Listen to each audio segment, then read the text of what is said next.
Chapter 15. The Extension of the Art into Other Countries.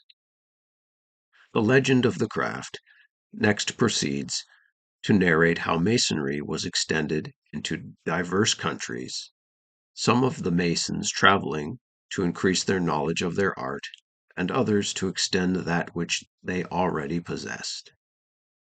This subject is very briefly treated in the different manuscripts. The Hallowell poem says nothing of the progressive march of Masonry, except that it details, almost as an episode, persecution of the four crowned martyrs as Christian Masons in the reign of the Roman Emperor Diocletian, and we should almost be led to infer from the tenor of the poem that Masonry was introduced directly into England from Egypt.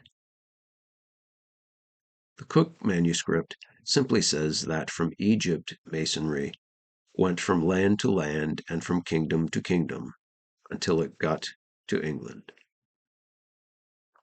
The later manuscripts are a little more definite, although still brief. They merely tell us that skillful craftsmen largely traveled into various countries, some that they might acquire more knowledge and skill, and others to teach those who had but little skill. There is certainly nothing that is mythical or fabulous in this statement.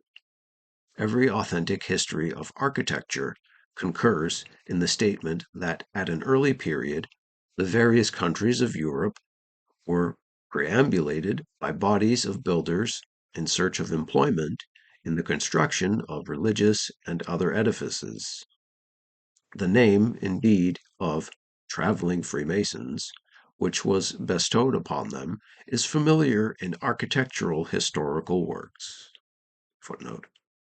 See Hope's Historical Essay on Architecture.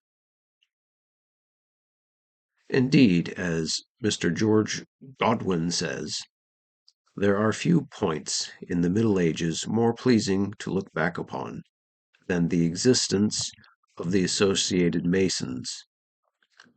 They are the bright spot in the general darkness of that period, the patch of verdure when all around is barren.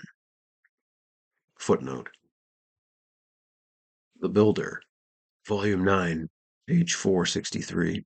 This interesting subject will be more fully discussed in another part of this work, when we come to treat of the authentic history of Masonry.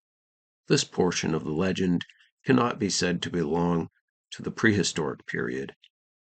It is sufficient, for the present, to have shown that in this part, as elsewhere, the legend of the craft is not a merely fictitious narrative, but that the general statement of the extension of Freemasonry throughout Europe at an early period is confirmed by historical evidence. On examining the legend of the craft, it will be found to trace the extension of Masonry through its successive stages of progress from Babylon and Assyria to Egypt, from Egypt to Judea, from Judea to France, and from France to England.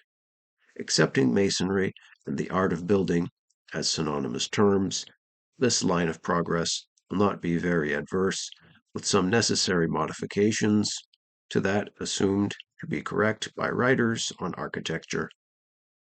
But, as I have just said, the consideration of this subject belongs not to the prehistoric, but to the historic period of the society.